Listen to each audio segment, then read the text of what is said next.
근데 이제 6개월 남았습니다. 딱 6개월 남았고 우리나라가 정말 살기 좋은 나라인 것 같아요. 지금 70%가 산이어가지고 온 들판이나 산이 지금 푸르게 물들어 있습니다. 5월달 또 내일 어버이날이고 이렇게 해서 아마 여러분들이 리듬이 깨질 수 있는데 공부하는데 집중을 하셔야 되겠죠. 이제 한 2번 듣고 이렇게 했기 때문에 오히려 지금부터 힘듭니다. 아예 모를 때는 듣기가 쉬운데 다 아는 것 같고 문제 풀어보면 점수는 안 나오고 이러면 이제 스트레스 받고 갈등을 느낄 시점인데 다 알아도 끝까지 들어야 학교 갈 수 있습니다. 안다 생각하고 뭐 하산했다가 9월 달에 와가지고 떨어지면 또 내년에 해야 되고 올해 최선을 다해야 됩니다. 후회 없이 하고 재수하면 안 됩니다. 최선을 다하면 더 이상 할 필요가 없어요. 떨어져도 최선을 다했는데 떨어졌으면 또 내년에 최선을 더 이상 할 수 없다면 합격 못합니다. 그러니까 올해 후회 없이 최선을 다하시기를 바라겠습니다. 이제 이게 기본서 3분의 1입니다. 분량은 이제 이번 시간부터 요약집 가지고 하는데 요약집이 220페이지죠. 기본서 딱 3분의 1입니다. 근데 내용은 다 있기 때문에 90%는 적중이 됩니다. 100%는 기본서도 100%는 적중 안 될 수도 있습니다. 문제를. 왜냐하면 출제위원들이 기본서 안 가지고 갑니다. 어느 출판사 거든지 가져가지 않는답니다. 법조문 보고 출제하니까 100%는 적중시키기 어렵습니다. 모든 과목이. 특히 이제 100점 받기 어려운 과목이 1차는 학개론, 2차는 공인중개사법입니다. 잡다한 게 많이 나옵니다. 그 감정평가사 32회 시험이 있었는데요. 4월 달에. 거기에 부동산학 원론에 보면 공인중개사법 관련 문제가 2문제 나왔습니다. 세법이 2문제, 민법이 2문제, 뭐 이런 식으로 부동산학 원론이나 학개론이나 같은 거죠. 잡다한 문제가 많이 나옵니다. 그 부동산학 원론 공인중개사법이 2문제 나왔는데 감정평가사 수험생한테 물어보니까 완전히 아예 손도 못 댄다고 하더라고요. 중개대상물, 오늘 공부할 내용이 2문제 나왔어요. 중개대상물 한 문제 나오고요. 그 다음에 공인중개사 정책심의위원회 심의 의결사항, 오늘 프린트 내드렸죠. 핵심 그 위원회 5개 비교하는 거 내드렸는데요. 그 맨 왼쪽에 맨 위에 보면 공인중개사 정책심의위원회 심의 의결사항 4개 있죠. 까만 별표 있는 거. 이게 감정평가사 부동산학 원론 시험에 4월 달에 출제됐습니다. 감정평가사 출제위원하고 공인중개사 출제위원이 인력풀이 똑같습니다. 출제위원들이 같은 교수들이라고요. 그래서 감정평가사 시험에 나왔던 게 그대로 중개사 시험에 많이 출제가 됩니다. 그 굉장히 어렵다고. 이걸 공인중개사법을 공부하지 않고는 알기 힘든 거죠. 부동산학 원론 공부하는 분이 이런 걸 하진 않잖아요. 그러니까 강의하는 선생님도 그 학원이 몇 개 안 되는데 강의하는 선생님이 저한테 해설을 해달라고 연락 왔더라고. 이거 못 풀어요. 선생님도. 왜 부동산학 원론 공부하는 분이 공인중개사 정책심의위원회 공부 안 하잖아요. 그러니까 강의하시는 분도 못 풀어서 저한테 해설을 해달라고 할 정도로 이게 잡다한 게 많이 나온다는 이야기입니다. 결론은. 근데 이런 거 틀려도 합격은 할 수 있죠. 60점만 넘으면 되니까. 감정평가사 시험은 올해 최소 200명 뽑는다고 예고가 돼 있어요. 감정평가사는 작년에 180명 뽑았는데, 근데 우리는 지금 몇 명 뽑는다 예고는 안 돼 있죠. 60점 이상이면 모두 합격입니다. 만약 60점 안 되면 감정평가사 같은 경우는 200명은 뽑는다고 돼 있더라고요. 자, 그러면 진도 들어가면서 다시 말씀드리도록 하겠습니다. 6페이지 우리 요약집 서브노트 요약집 같은 말입니다. 6페이지인데 총칙 부분이 오늘 하는 부분이 가장 까다롭습니다. 공인중개사법 전체에서. 왜냐하면 총체적 규칙이고요. 총체적 규칙인데 관념적이고 해석적인 부분이 많이 있습니다. 법조문에 없는 게 중개대상물하고 용어정의가 한 문제 반드시 출제되는데 굉장히 어렵다고요. 우리 교과서에도 없고 요약집에도 없는 게 출제될 수도 있습니다. 해석상 문제이기 때문에 총체적 규칙이 총칙이고 보칙은 보충적 규칙이고 부칙은 부수적인 규칙입니다. 부칙은 시험에 그래서 거의 나오지 않습니다. 제가 맨 마지막 시간에 하도록 하겠는데 오늘 그 개정된 것도 내드렸죠. 주택임대차보호법 시행령이 개정됐고요. 최우선 면제 받는 금액, 그 다음에 분묘기지권에 대한 판례도 변경됐습니다. 그리고 부동산 실권리자 명의등기에 관한 법률에 횡령죄 해당되지 않는다. 이거 마지막 시간에 보도록 하겠습니다. 특히 이제 개정된 내용 이런 것을 끝까지 원래 시험 시행일 현재 시행되는 대한민국 법령을 기준으로 답하시오 이렇게 돼 있거든요. 그래서 시험 보는 날 바뀐 것도 출제됩니다. 시험 보는 날 바뀌는 게 딱 그날 바뀌는 게 아니라 미리 입법 예고가 되어 있기 때문에 바뀔 게 예정되어 있기 때문에 시험에 낼 수 있다는 이야기입니다. 자, 오늘 총칙인데 가장 공인중개사법 전체적으로 가장 어려운 부분입니다. 해석상의 문제니까. 자, 6페이지 바로 진도 들어가도록 하겠고요. 맨 위에 중개업 제도의 변청 과정은 시험에 딱 한 번 출제됐었습니다. 1995년도 8회 때 각회라는 게 각회가 출제됐습니다. 각회. 요즘 텔레비전에 부동산 관련된 거 대박 부동산도 나오고 많이 그 이야기를 하더라고요. 이 각회에 대해서 부동산 역사에 대해서도 조선시대 때 부동산 각회가 부동산 중개하는 거 이런 거에 대해서도 나오던데요. 이게 일본식 한자기 때문에 1995년도 8회 시험에 딱 한 번 나왔고요. 최근 25년간 시험에 나오지 않았습니다. 그래서 나올 확률은 거의 없기 때문에 그 박스 안에 있는 거 참고로 보시고 지금 맨 마지막에 맨 밑에 현재가 중요합니다. 현재. 과거가 중요한 게 아니고요. 우리 역사도 공부하면 고조선 시대부터 근현대사 중에서 뭐가 더 중요해요? 저는 몰랐어요. 학교 다닐 때는. 중고등학교 다닐 때 역사를 공부하면 고조선만 맨날 암기했다고 앞에 있는 것만. 근데 시험에 안 나오더라고요. 근현대사가 나오더라고 시험에는. 그걸 몰랐어요. 이제야 알게 됐는데 지금도 마찬가지입니다. 우리 여기 고려시대, 조선시대 있는데 고려시대 이런 거는 거의 문헌 자체가 없기 때문에 시험에 내기가 어렵다고. 역사시험도 아니고 이렇기 때문에 지금 현재가 중요하다고요. 맨 마지막에 현재에 보면 뭐라고 돼 있어요? 등록제죠? 등록제고요. 1999년 7월 1일부터 그 위에가 허가제입니다. 허가제. 1983년 12월 30일 부동산 중개업법이 제정되고 허가제였습니다. 그러면 그 하나만 더 올라가면 1961년도 이제 시험에 나온다면 이 맨 마지막 3개 이 정도입니다.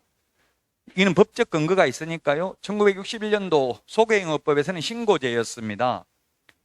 신고제였다가 허가제로 바뀌었다가 지금은 등록제인데요. 그럼 신고는 무조건 수리해야 되는 게 신고고 허가는 허가를 내줄 수도 있고 허가를 안 내줄 수도 있고 재량권이 있는 걸 허가라고 합니다. 근데 지금은 등록제는 무조건 등록 요건에 맞으면 등록을 해 주어야 합니다. 그게 허가제와 다릅니다. 허가는 허가를 안 내줄 수도 있고요. 그러면 등록제와 신고제의 차이점이 뭐냐 하면 신고제는 특별히 자격이 필요 없습니다. 공인중개사 자격증을 안 따도 됩니다. 근데 지금 등록제는 모든 전문 자격사들이 다 등록제입니다. 변호사, 의사, 약사, 변리사, 한의사, 법무사, 공인회계사 다 등록제입니다. 세무사. 그래서 결론은 전문 자격을 취득해야 되는 점이 차이점입니다. 신고제하고 다른 점은. 여러분들이 자격증만 취득하면 전국 어디에 가서든지 자유롭게 개업할 수 있습니다. 이 정도만 보고 넘어가겠습니다. 시험은 25년 동안 출제 안 됐으니까 이제 10년 동안 안 나온 부분들은 거의 안 봐도 됩니다. 자, 그 다음에 목적인데요. 목적도 21회 시험에 출제되고 지금 10년 동안 시험에 안 나왔습니다. 목적. 근데 이때까지 총 나온 걸 보면 8번 출제됐습니다. 초창기 때는 많이 나왔는데 최근 들어서는 거의 안 나옵니다. 10년간 출제 안 됐다고요. 그 우리 암기 프린터, 핵심 비교 정리 프린터 비포로 돼 있는 거 2장 오늘 내드린 거. 오늘 새로 내드린 게 개정된 부분이 있어서 새로 내드렸습니다. 거기 29번에 보면 주택임대차보호법 최우선 면제가 29번입니까? 28번입니까? 몇 번에 있어요? 29번? 예, 29번에 이게 개정됐다고요. 5월 달에 개정이 돼가지고 이달에 지금 개정됐다고요. 최우선 면제 받는 금액이. 제가 오늘 아침에 제가 사실 확인을 안 했는데 아직 공포는 안 됐을 수도 있어요. 근데 제가 법무부 법제심의관하고 통화하고 이 내용은 확정됐다더라고. 국무회의 의결 거쳐서 그냥 공포만 하면 돼요. 아직 공포는 안 했는지는 정확하게 지금 오늘 확인을 못했어요. 아직 안 됐을 수도 있어요. 공포는 최소한 10일 안에는 시행된다고 법무부에 제가 확인을 하고 적어 놓은 거예요. 5월 10일까지는 최소한 시행된다고요. 이게 바뀌었기 때문에 프린트를 새로 내드렸다고. 29번 그 메뉴의 주택임대차보호법.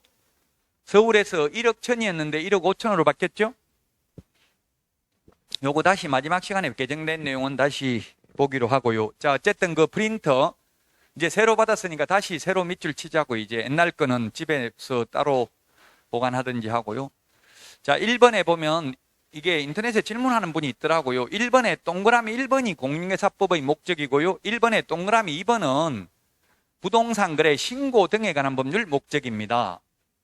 이걸 프린트 2장에다 다 넣으려고 하니까 이런 걸 설명을 적을 수가 없어요. 그래서 안 적어놨는데 동그라미 2번은 부동산 거래 신고 등에 관한 법률 목적이고요. 1번에 동그라미 2번 부동산 거래 신고 등에 관한 법률 목적은 시험에 나온 적이 없습니다. 1번 공인중개사법의 목적만 보시면 되겠습니다. 이거 아까 각회라고 적었는데 각회는 부동산만을 전문으로 중개하던 최초의 전문 직업인을 각회라고 합니다. 그 다음에 부동산 다 하고 우리나라 중개제도 효시는 객주였죠.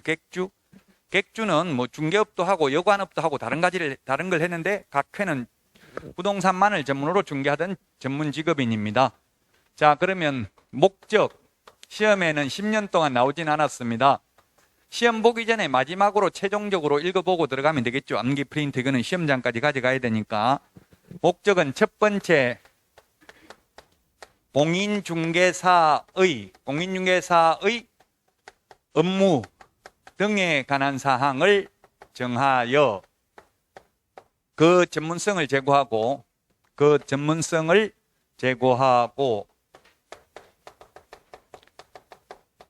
이게 사실 논리적으로 보면 말이 안 됩니다. 왜냐하면 공인중개사는 자격을 취득한 자고 자격을 취득한 공인중개사는 중개업무 할 수 있어요? 없어요?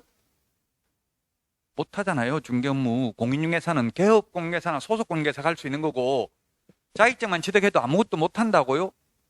그래서 이걸 논리적으로 보면 개업공인중개사 등의 업무 등에 관한 사항을 정한다 이렇게 하는 게 논리적으로 보면 맞아요. 그런데 시험에는 논리적인 게 나오지 않고 시험에는 뭐라고 나오냐면 이때까지 나온 걸 보면 8번 출제됐는데 명문으로 규정된 목적이 아닌 것은 이렇게 나왔어요. 즉 법조문에 있는 그대로 답해야 된다 이 말에 해석하면 안 되고 법조문에 있는 그대로 이거는 암기해야 되기 때문에 어렵습니다. 시험에 나오면 공인중개사의 업무 등에 관한 사항을 정하여 중개업을 건전하게 육성합니다. 중개업을 육성합니다. 중개업무를 육성한다. 중개업자를 육성한다. X로 출제됐습니다. 중개업을 육성하고 논리적으로 어떤 분이 따지더라고. 중개업을 어떻게 육성하냐. 사람을 육성하면 육성하지 이렇게 저한테 따지던데 논리적으로 설명해봐라. 논리적으로 설명 못한다고요. 그냥 이는 단순히 암기해야 돼. 이해가 안 되면 암기해야 되고 암기가 안 되면 이해를 하고 둘 다 하다 보면 하나는 된다고요. 중개업을 건전하게 육성합니다. 중개업무 육성한다 X, 중개업자 육성한다 X로 출제됐습니다. 그 다음에 국민경제이바지입니다. 옛날에는 이게 국민경제이바지가 아니고 국민재산권보호였습니다. 국민재산권보호였는데 국민경제이바지로 바뀌었기 때문에 이제 시험에 국민재산권보호 하면 X입니다. 그 다음에 공공복리 하면 X입니다. 공공복리나 국민재산권보호나 국민경제이바지나 말은 비슷합니다. 그러나 시험에 나오면 법조문에 있는 그대로 답해야 된다고요. 그래서 어렵습니다. 시험에 나오면. 공법이 아마 국토의 계획 및 이용에 관한 법률, 건축법, 주택법 목적을 보면 공공복리라고 나와 있을 거예요. 공법은 한마디로 말하면 공공복리, 여러 사람의 편익을 위해서, 여러 사람을 위해서는 한 사람의 재산권을 희생시킬 수 있는 게 공법이죠. 뭐 예를 들면 금폐율 용적률을 적용받고요. 뭐 공개공지를 10% 확보해야 되고 이런 게 내 땅인데도 내 마음대로 못 한다고요. 그게 바로 공법인데 어쨌든 이런 게 시험에 나오면 X라고 국민경제이바지 있는 그대로 답하셔야 됩니다. 그 목적은 그냥 계속 읽어보시면 됩니다. 시험 볼 때까지. 시험에 최근 10년간 안 나왔으니까. 자, 이제 시험에 반드시 나오는 게 용어의정입니다. 그 6페이지 맨 밑에 명문으로 규정된 목적이 아닌 것 8개 적어놨죠, 박스 안에. 어떤 분이 또 인터넷에 질문했더라고요. 문제만 내놓고 8개 중에 답이 뭔데 왜 답은 안 적어놨노? 이렇게 질문하신 분이 있는데 8개 다 아니라고요. 그래서 따로 답을 적을 수가 없어요. 말은 좋은 말이라고 8개 다. 말은 해석하면 다 뭐 목적일 수 있겠죠? 그러나 명문 규정이 없다고요. 법에 직접 적혀 있지 않다 이 말입니다. 자, 그 다음에 7페이지인데요. 법령의 구성 시험에 나오기는 나옵니다. 근데 그게 답에 영향을 미친 거는 거의 없습니다. 예를 들면 시행령으로 정하고 있다, 시행규칙으로 정하고 있다 이런 게 시험에 나왔는데 법률은 포괄적인 내용을 규정하고 있고요. 시행령은 세부적 내용을, 시행규칙은 아주 세부적인 내용을 규정하고 있죠. 이때까지 시험에 나왔던 것만 보면 과태료의 구체적 기준은 대통령령에 규정하고 있습니다. 과태료. 업무정지, 자격정지의 구체적 기준, 개별 기준은 국토교통부령에 정하고 있습니다. 시험에 나왔던 것만 지금 말씀드립니다. 사무소 이전 절차 국토교통부령으로 정하고 있습니다. 등록 기준 시행령 13조 시행령에 규정하고 있습니다. 확인 설명해야 될 내용, 계약서 필요적 기재사항, 전속 중개계약 시 정보 공개해야 될 내용 이런 건 시행령에 규정하고 있습니다. 시행령, 대통령령 같은 말이죠. 시행규칙, 국토교통부령 같은 말입니다. 모든 서식은 국토교통부령으로 정하고 있습니다. 모든 서식. 서식은 아주 세부적인 내용이죠. 모든 서식은 국토교통부령으로 정하고 있다. 따라서 여러분들이 모르면 대통령령으로 정하고 있다, 국토교통부령으로 정하고 있다 이런 게 3개 지문 이상 시험에 나옵니다. 모르면 그건 답으로 하면 안 됩니다. 확실하게 모르면 답으로 하지 말라고요. 정답에 영향을 미친 적은 딱 한 번밖에 없습니다. 그 어떤 지문에 대통령령 이를 한 것은 대통령령으로 정한다, 국토부령으로 정한다 이렇게 나오면 그건 답으로 안 하는 게 좋습니다.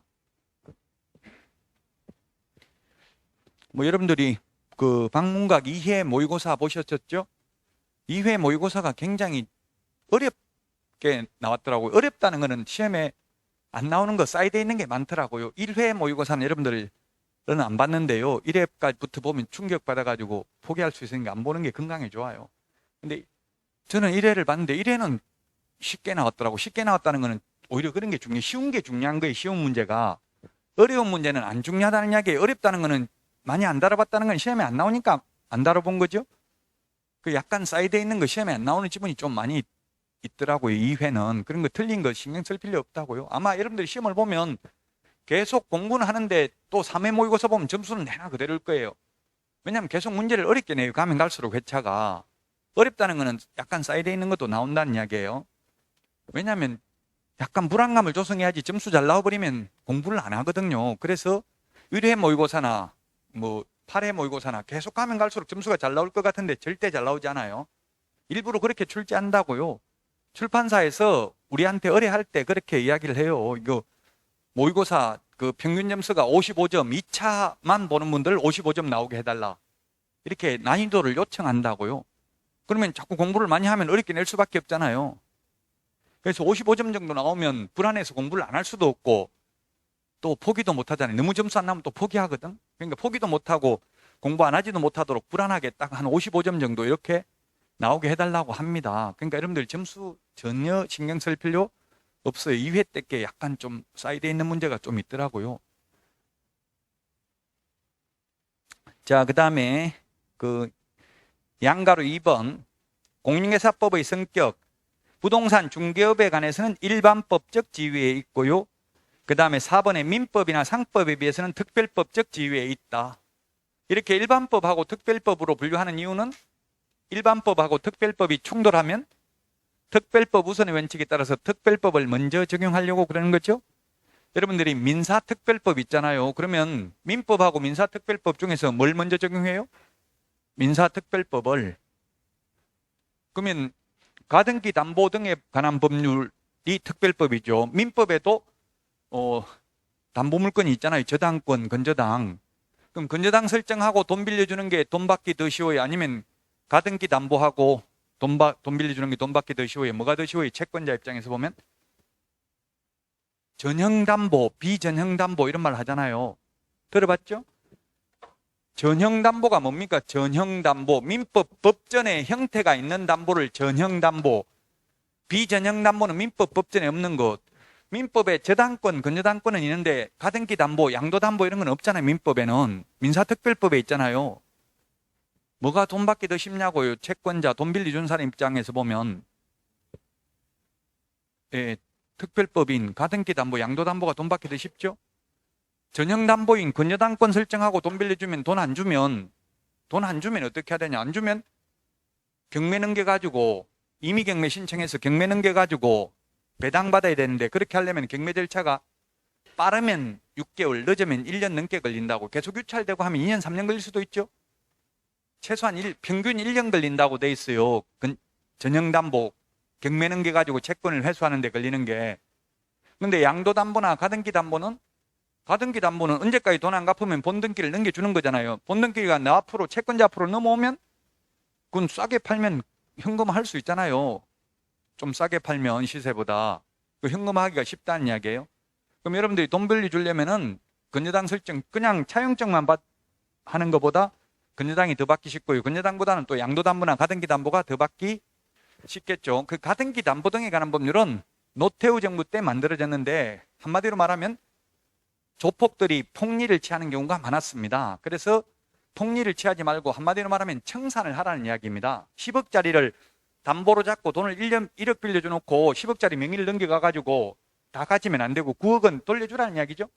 그게 한마디로 말하면 가등기 담보 등에 관한 법률입니다. 청산하는 게.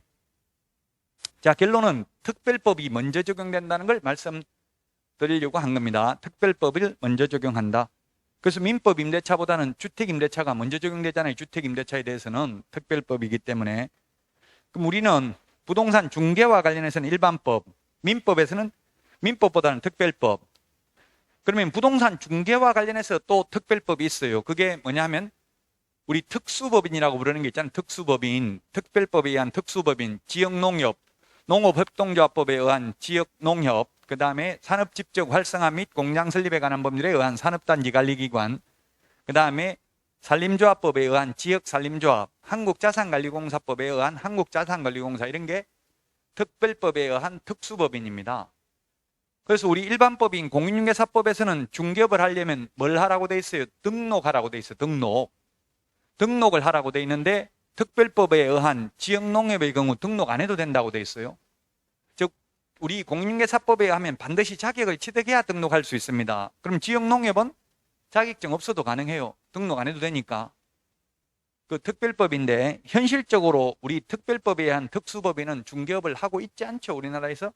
그래서 특수법인에 대해서 구체적으로 시험에는 잘 안 나오고요. 다만 특수법인이 무슨 일을 하는지는 시험에 안 나오고, 특수법인은 등록 기준을 적용하지 않고 분사무소 책임자가 공인중개사이어야 한다는 규정은 적용되지 않습니다. 특수법인은. 즉 자격증 없어도 된다, 특수법인은. 자, 그 다음에 동그라미 2번 중간법, 사회법, 혼합법적 성격을 지닌다. 시험에는 거의 안 나옵니다. 지금 양가로 2번은. 즉 공법과 사법의 중간에 있다는 이야기입니다. 우리 공인중개사법도 99%는 공법입니다. 이게 공법이라는 건 뭡니까? 개인과 지자체, 개인과 국가, 국가와 국가, 지자체와 지자체의 관계를 규율하는 게 공법입니다. 공법은 보면 다 그렇잖아요. 그 지자체 공법 시험에 그러니까 국토부 장관, 시도의사, 등록관청 이런 거 많이 나오죠. 등록관청이 아니고 시장, 군수구청장, 도시계획 위반 결정권자가 누구냐 이런 거 예를 들면 이런 거 시험에 많이 나오잖아요. 그래서 전부 지자체나 국가와 관련이 있다고요. 공법은 개인과 개인 간의 관계가 아니라. 건물 지으려면 건축 허가 받아야 되잖아요. 건축법 적용되면 시장, 군수구청장. 또 주택법에 의해서 사업계획 승인 대상인 경우는 원칙 시도지사의 사업계획 승인 받아야 되죠.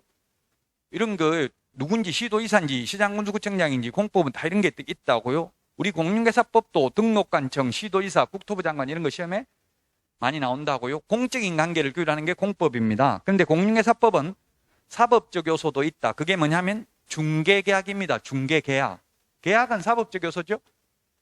우리 집 팔아주세요 했는데 개업공개사는 싫어요. 팔아주기 싫으니까 다른 중개사무소 가서 알아보세요 해도 공인중개사법 위반이다 아니다? 아니라고요. 청약을 했는데 승낙을 거절할 수 있다는 이야기입니다. 그거 하나만 사법적 요소고요. 나머지는 다 공법적 요소입니다. 그래서 공사법이 혼합되어 있는 혼합법, 중간법 또는 사회법이라고 합니다. 자, 그 다음에 국내법. 국제법이 아니고 국내법이니까 대한민국 영토 내에서만 적용이 됩니다. 따라서 우리나라에서 자격증을 취득하지 않고 무등록 중개업자가 중국에 가서 중개업을 하다가 적발되어도 우리나라 공인중개사법 위반으로 처벌받지는 않는다. 그 나라 국가의 법률에 저촉될 수는 있을지언정 우리나라 공인중개사법 위반으로 처벌되지는 않는다. 자, 여기까지 시험에는 거의 안 나오는 내용이 이때까지 이야기했습니다. 이제 4번 용어의 정의 별표하십시오. 시험에 반드시 출제됩니다. 7페이지 용어의 정의. 용어의 정의는 반드시 시험에 출제된다. 용어의 정의라는 것은 이 법에서만 쓰는 용어입니다. 국어사전적 의미가 아니라 이 법에서만 쓰는 용어이다. 국어사전적 의미면 굳이 용어 정의할 필요 없죠. 국어사전 찾아보면 될 거고요. 이걸 조작적 정의 이런 말도 하는데 이 법에서만 쓰는 용어다. 데퍼니션, 리미티드, 범위를 한정시켜준다는 뜻입니다. 중개를 국어사전에 찾아보면 중개, 사람 가운데 중자, 사람 가운데서 소개하는 거, 알선하는 거, 사람들 사이에서 소개하는 게 중개입니다. 그런데 국어사전적으로는 그렇다고요. 우리 공인중개사법에서 중개는 아무거나 소개하면 중개가 아니라 반드시 뭘 알선해야 된다, 소개해야 된다? 중개 대상물을 알선해야 되고요. 중개상물에 대하여 거래 당사자 간의 매매, 교환, 임대차뿐만 아니라 그 밖의 권리의 득실 변경에 관한 행위를 알선하는 게 중개입니다. 알선하는 게 중개. 예, 그래서 중개 대상물이 아닌 것, 이때까지 시험에 나왔던 것, 중개 상물이 아닌 것, 대표적인 게 권리금. 그 다음에 여러분들 그 2회 박문각 모의고사에 나왔던 질권은 농상권리질권이니까 중개상권리 아니죠? 시험에는 출제됐습니다. 그 다음에 금전채권도 중개대상물이 아닙니다. 금전채권, 예를 들면 뭐 빚을 탕감하도록 알선하고 소개비를 많이 받아 먹어도 공인중개사법의 중개보수 초과 규정에 저촉되지 않는다고요. 중개상물이 아닌 거는 중개가 아니죠. 알선해도 중개 아닌 걸 하고 받는 돈은 중개보수가 아니라고요. 즉 권리금 1,000만 원만 입금시켜 주시고 더 받는 것 개업공개사님 다 먹어도 좋습니다. 했다면 1억 받아가지고 9천만 원 먹고 1,000만 원만 줘도 공인중개사법 위반이 아니다. 왜? 중개상물이 아니니까. 중개상물이 아닌 걸 알선하는 것은 중개가 아니라고요. 중개 아닌 걸 하고 받는 돈은 중개보수가 아니라고요. 그래서 중개보수 초과 규정에 저촉되지도 않는다. 중개 대상물을 알선하는 게 중개이다. 여러분들 요약집 그 서브노트 누가 친구가 사달라고 해서 소개비 10만 원 주면 사줄게 해가지고 10만 원 받아 먹어도 그건 만약 개업공개사라 하더라도 중개보수 초과 규정에 저촉되지 않는다고. 중개상물이 아니니까 노트나 책 이런 거는 중개 대상물을 알선하는 게 중개입니다. 자, 그 다음에 그 밖의 권리, 이게 이제 어렵고 논란의 여지가 있습니다. 공법은 논란의 여지는 없습니다. 공법이 내용이 많기 때문에 어렵죠. 근데 공법은 다 열거돼 있어요. 시행령, 시행규칙에. 그 내용은 엄청나게 많은데 논란의 여지는 없다고요. 공인중개사법은 법조문은 몇 개 안 되는데 이게 그 밖의 권리가 법조문에도 없고 시행령에도 없고 시행규칙에도 없어요. 해석상의 문제니까 어렵다고 이 부분이. 자, 그래서 이때까지 기출문제 나왔던 걸 보면 저당권 등 담보물권, 그 다음에 환매권,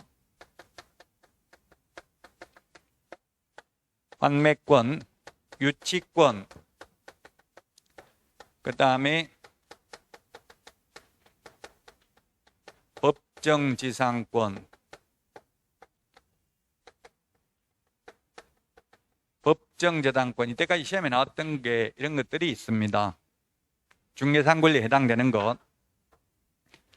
저당권 등 담보물권이 중개상권리에 해당되며 그 저당권이 비록 금전 소비대차 알선에 부수하여 이루어졌다 하여 달리 볼 것도 아니다. 이런 판례가 있습니다.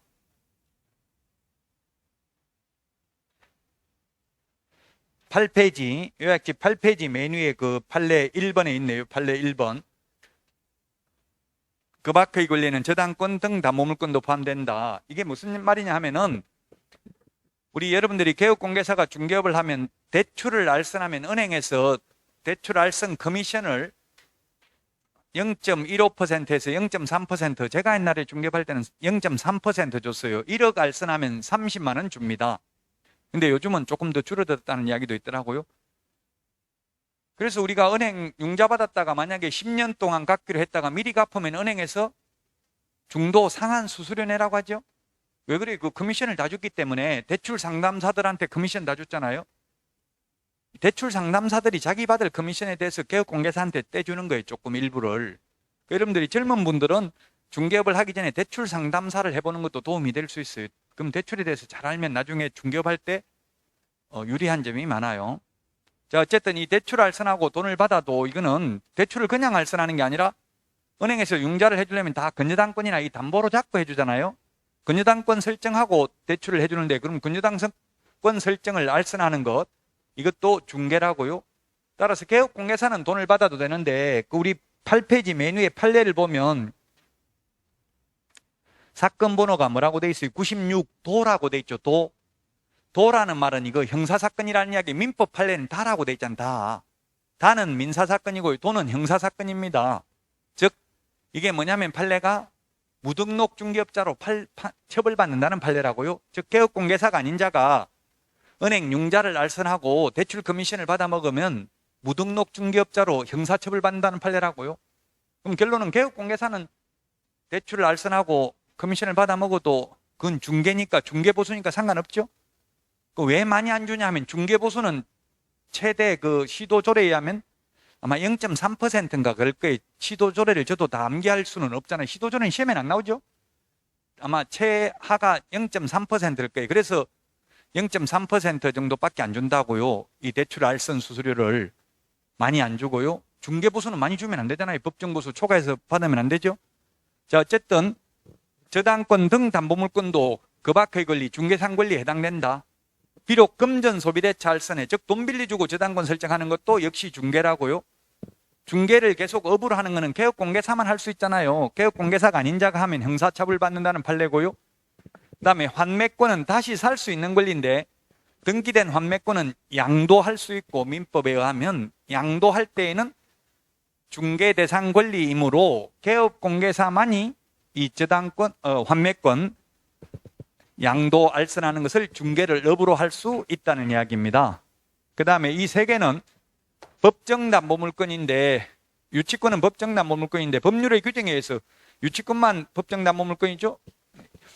예, 유치권은 이런 건 성립, 설정에는 중개 개입 여지가 없다. 이전, 양도할 때에는 중개상 권리에 해당된다.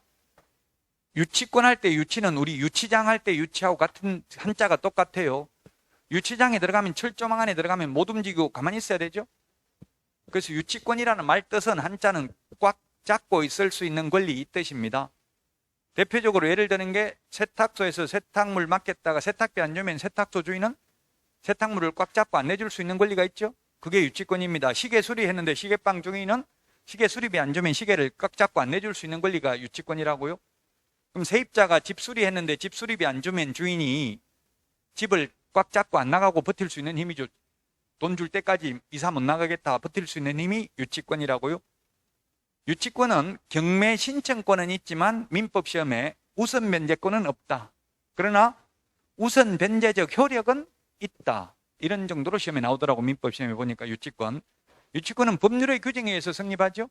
그 물건에 관하여 생긴 채권이어야 되고요. 변제기가 도래해야 되고 점유하고 있어야 되고 민법에 이런 요건이 있죠. 그 요건만 갖추면 무조건 성립한다고요. 그래서 성립은 중개 개입 여지가 없다고요. 개업공개사가 유치권 설정, 성립, 중개해줄게 이렇게 할 수는 없지만 유치권도 8페이지 우리 요약집 8페이지 메뉴에 그 조금 전에 봤던 판례 2번 유치권도 피담보 채권과 목적물의 점유를 함께 이전할 경우 그 이전이 가능하며 부동산 유치권이라 하여 달리 볼 것도 아니다. 그러므로 중개상 권리에 해당된다. 결론은 11회 때 판례입니다. 11회 시험에 출제돼 가지고요. 옛날에는 유치권이 중개상 권리가 아니라고 했는데 지금은 중개상 권리로 판례가 나왔습니다. 옛날에 판례 없을 때는 아니라고 시험에 출제됐었습니다. 자, 그 다음에 법정지상권. 법정지상권은 민법 시험에, 유치권, 법정지상권은 민법 시험에는 거의 나온다고 봐야 되겠죠. 법정지상권은 5가지가 있는데 민법에 366조, 시험에는 366조가 민법에 잘 나오죠. 저당권 설정 당시에 토지와 건물이 동일 소유이어야 하죠. 그래서 민법 시험에 잘 나오는 게 뭐 나대지에 저당권을 설정하고 건물을 신축했다 이런 말 나오면 법정지상권 성립하지 않죠. 토지와 건물이 동일 소유이어야 합니다. 저당권 설정 당시. 그랬다가 토지 소유자가 을로 바뀌어도 이 갑 건물은 당연히 계속해서 이 을 토지를 사용할 수 있는 권리가 인정된다. 이게 이름하여 법정지상권. 법정이라는 말은 법률의 규정 줄임말입니다. 법령의 규정, 법정, 법령의 규정에 의해서 또는 법률의 규정에 의해서 지상권을 설정한 것으로 본다. 법정저당권도 마찬가지입니다. 법률의 규정에 의해서 저당권을 설정한 것으로 봅니다. 그래서 성립에는 개입 여지가 없고 이전 양도할 때에는 중개상 권리에 해당이 된다. 이런 게 시험에 나왔는데 이게 법조문에도 없고 아직까지 판례도 별로 없는 것들이 있어. 해석상 문제이기 때문에 어렵다고요. 자, 중개를 받고요. 그 다음에는 이제 중개업입니다. 중개업. 중개업이 있고요. 그 다음에 공인중개사가 있고, 공인중개사. 그 다음에 개업공인중개사. 그리고 소속공인중개사, 그 다음에 중개보조원이 있습니다. 중개보조원이 있다. 중개업은 다른 사람의 의뢰에 의하여 일정한 보수를 받고 중개를 업으로 하는 게 중개업이다. 여러분들은 중개하려고 자격증 취득합니까? 중개업을 하려고 자격증 취득합니까? 업, 직업으로 하려고. 업은 직업의 줄임말입니다. 직업으로 하려고 자격증 취득하는 겁니다. 직업을 안 하고 그냥 중개, 우연한 기회에 한두 번 중개만 하려면 자격증 취득할 필요 없습니다. 저도 1년에 한 건 정도는 중개를 우연찮게 해요. 뭐 하려고 하는 게 아니라 그냥 프로필 사진에 SNS 프로필 사진에 중개사무소에 그 지도 뒤에 지도 있고 모가지까지 올라오는 의자에 앉아가지고 사진 찍어서 프로필 해놓으면 너 복덕방도 하냐 이렇게 고등학교 친구가 연락 와가지고 몇 건 한 달에 1년에 한 건 정도 했어요. 그런 거는 제가 개업도 안 하고 취직 안 하고 해도 처벌받지 않는다. 개업공개사가 아닌 자라 하더라도 중개보수 받아도 되고요. 사회통념상 과다하지 않는 보수는, 다만 무등록 중개업자는 업으로 하는 사람 못 받죠. 중개보수 못 받습니다. 업으로 하는 게 아니라면 한두 번 하고 보수를 받는 거는 사회통념상 상당하지 아니한, 너무 초과해서 받지만 않았다면 받아도 상관이 없다. 신의 측에 반하도록 너무 많이 받았다면 다만 감액 청구는 할 수 있다. 판례가 그렇습니다. 그러나 무등록업자는 못 받는다. 자, 중개업이 되려면 이 세 가지가 필요 충분 조건이다. 이 셋 중에 하나라도 빠지면 중개업이 아니다. 우리 공인중개사법에서는 그러면 공짜로 중개를 해주면 100건, 1000건, 10,000건을 해도 보수를 안 받았다면 업이 아닙니다. 무자격자가 해도 돈 안 받고 한 건 처벌 안 된다고요? 저는 국토부에 이것 좀 바꿔달라고 요청하고 있어요. 지금 법무사법에 의하면 등기 신청 대행을 개업공개사가 자기 손님을 위해서 단 한 번 보수를 받지 않고 등기 신청을 대행하더라도 법무사법 위반입니다. 친인척이나 자기 가족이나 이런 거 아닌 개업공개사가 자기 손님을 대행해서 등기 신청을 대행해도 법무사법 위반이라고요. 돈 안 받아도. 근데 우리는 돈 안 받고 하면 아무리 많이 해도 공인중개사법 위반이 아니라고, 무자격자가 해도 중개는 아무나 해도 된다고요. 중개업은 개업공개사만 할 수 있다고요. 그리고 또 업으로 해야 된다. 직업으로 해야 된다. 우연한 기회에 한두 번 하는 거는 직업이 아니기 때문에 처벌되지 않는다고, 자격증이 없어도. 업이 되려면 업은 불특정 다수와 계속 반복하거나 또는 반복 의사가 있어야 업이다. 우연한 기회에 한두 번 하면 중개업이 아니다. 불특정 다수여야 됩니다. 여러분들이 친구, 애인, 배우자, 초등학교 동기들 특정인하고 하려면 업이 아니기 때문에 자격증 취득할 필요 없죠. 불특정 다수라는 것은 평소 누군지 모르다가 중개사무소 간판 보고 찾아오는 손님들한테 중개하고 돈 받는 게 중개업이죠.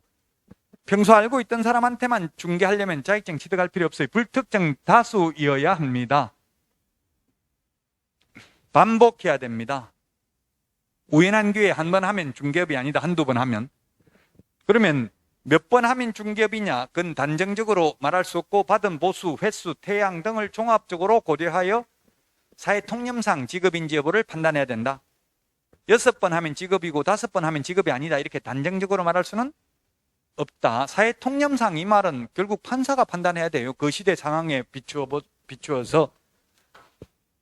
그러나 반복 의사가 있으면 비록 반복하지 않았지만 간판 달고 하면 비록 한 건만 해도 중개업이다.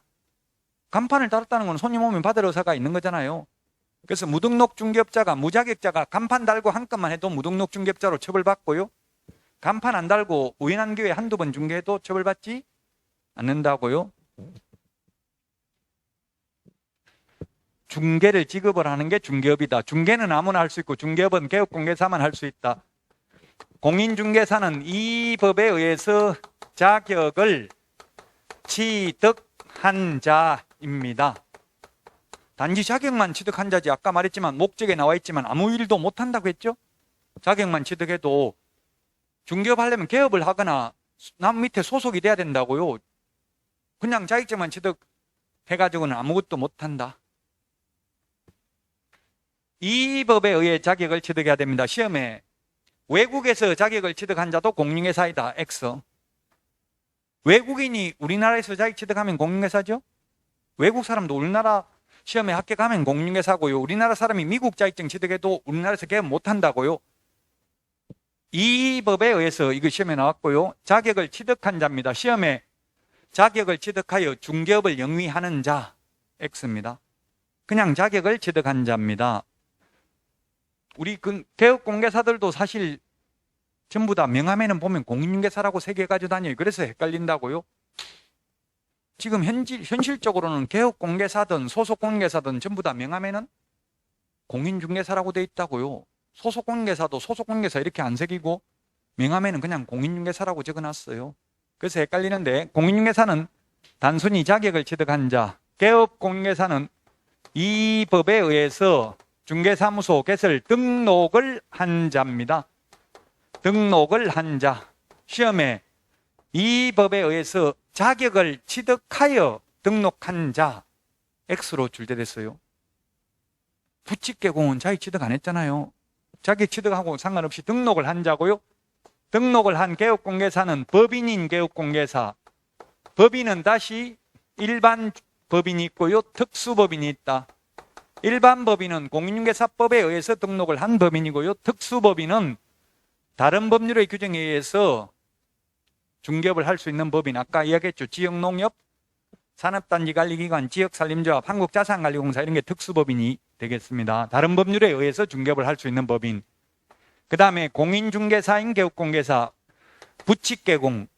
옛날에 복덕방 하다 지금도 기득권을 가지고 계속하고 있는 분들. 따라서 자격을 취득하여 등록한 자 X, 그냥 등록한 자.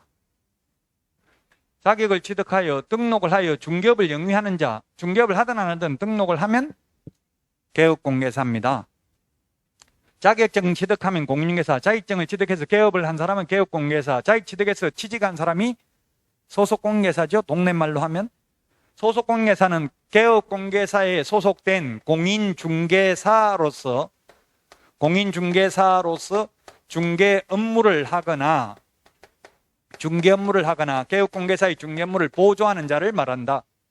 중개보조원은 공인중개사가 아닌 자로서 개업공개사에 소속되어 중개 업무는 안 되고 현장 안내 및 일반 서무 등 단순한 업무를 보조하는 자를 말합니다. 법인의 임원 또는 사원으로서 공인중개사인 자도 소속공인중개사에 포함됩니다. 중개 업무를 할 수 있고 없고가 차이인데 중개 업무가 뭔지에 대해서 국토부 유권 해석은 계약서 작성, 확인 설명,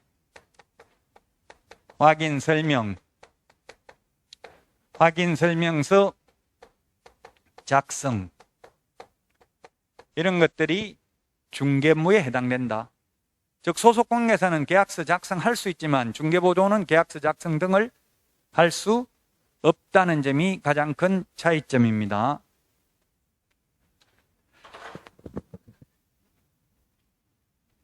그 9페이지에 보니까 맨 밑에 그 다른 법률의 규정에서 중개업을 할 수 있는 특수법인 적어놨는데요. 시험에는 거의 안 나옵니다. 이거는.